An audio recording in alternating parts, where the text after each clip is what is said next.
Dans cette vidéo, je vais vous montrer en fait les 14 alternatives à Zapier. C'est parti, on y va? Je vous présente tout ça.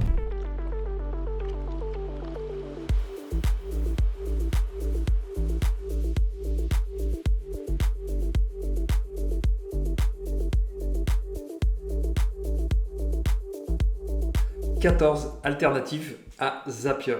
Du plus simple, concurrent, on va dire le plus amélioré, à des entreprises beaucoup plus grosses, en tout cas des systèmes beaucoup plus complexes et aussi très chers.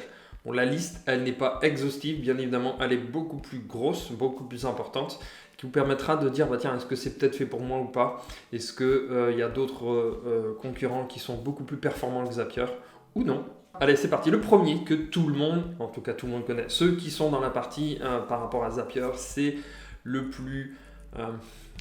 j'allais dire le plus controversé, mais non, le plus en fait concurrent principal, c'est Integromat. Oui, Integromat, c'est vraiment un concurrent sérieux, en tout cas à Zapier, surtout qu'en 2020, il a été racheté par Celonis. Et Celonis, en fait, c'est le système de gestion de l'exécution numéro 1 au monde. Très bon rapport qualité-prix par rapport à Zapier, beaucoup de connexions et pour moi sur certaines choses, au niveau de l'interface de différents éléments, pourrait paraître plus technique, plus repoussant, en tout cas par rapport à Zapier sur la mise en forme. Après, la complexité, ça c'est autre chose, et la prise en main peut être, je dirais, peut-être même équivalente à Zapier. Ça dépend en fait des process qu'on veut mettre en place, tout simplement. La deuxième alternative à Zapier, on peut dire Automat.io. C'est une solution en fait qui a un très bon rapport qualité-prix, mais en tout cas, ça manque encore d'intégration. Donc il y a beaucoup d'outils qui sont concurrents qui manquent d'intégration, on le verra dans cette vidéo. Le prochain qui vient sur la liste, le troisième, c'est Parabola.io. Principalement axé beaucoup avec Shopify, donc avec des intégrations limitées. Premier abord, c'est en fait difficile à évaluer au niveau du prix, combien on va payer, comment, etc. Surtout quand on démarre, si demain ça explose, ok, on va être mangé un peu à quelle sauce. Je vous cache pas, des fois Zapier, ça peut monter très très haut aussi. Le prochain sur la liste, c'est Power Automate de Microsoft. C'est une bombe atomique et je pense que ça peut être un concurrent sérieux dans l'avenir à Zapier. Parce il va beaucoup plus loin que Zapier sur certaines choses.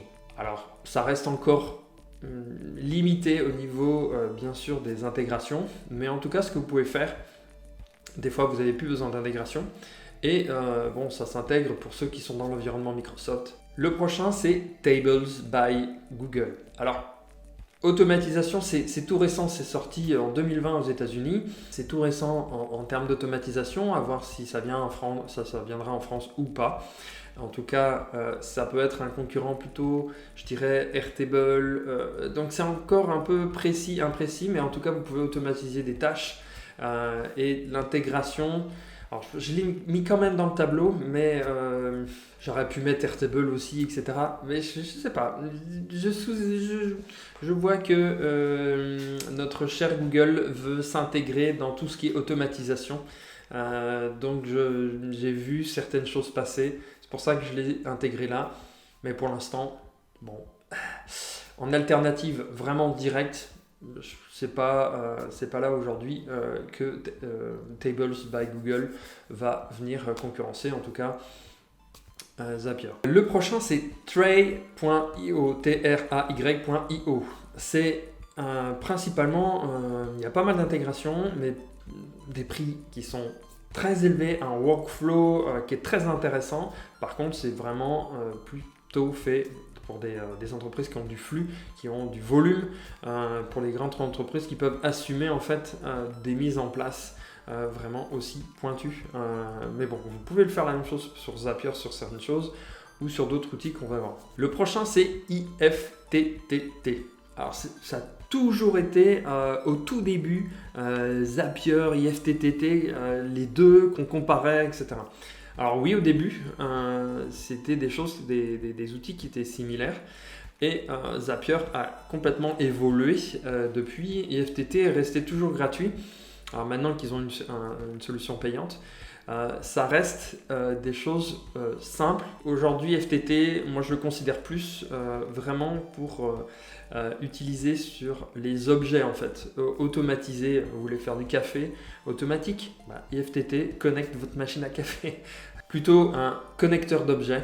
Et donc, qui dit objet dit aussi domotique, surtout à la maison, les volets, le café, comme je disais à l'instant, ou encore les lumières, les prises électriques, etc. Donc vraiment, c'est plutôt axé connecteur. Vous pouvez gérer votre aspirateur. Le suivant, c'est, je ne sais pas si je prononce bien, c'est PieSync, P-I-E-S-Y-N-C, qui a été racheté par HubSpot il y a quelques années déjà. Par contre, le prix il peut être un peu élevé à mon goût sur certaines opérations quand vous commencez à faire du volume. Ça peut être bien sur des petites choses. À voir s'il y a un intérêt. Il y a des bonnes intégrations, c'est vrai, avec HubSpot. Le prochain, c'est un open source qui s'appelle N8N.io. Ce qui est un petit peu dommage, mais je pense que c'est un outil qui a de l'avenir. Il n'y a pas beaucoup aujourd'hui d'intégration. Et c'est pas du tout pour les débutants, c'est vraiment pour ceux qui sont dans la technique, qui veulent mettre en place leurs automatisations plus pointues, etc. Donc là, néophyte, oubliez, c'est pas fait pour vous. Les intégrations, on n'a pas encore assez pour aller plus loin. Le prochain, c'est Workato. Workato, c'est une bête de course. Eh bien, si vous avez de la monnaie, allez-y. Par contre, c'est pas une question d'argent, mais c'est une question aussi, souvent, on peut se dire, ouais, mais Sébastien, 1500 balles par mois, 1000 balles par mois, ok, c'est des outils qui sont très très chers. Ok, oui. Mais si vous avez beaucoup de flux, si vous avez beaucoup de systèmes, des workflows qui sont importants, puissants et qui demandent vraiment, vraiment beaucoup de volumétrie, pourquoi pas Workato.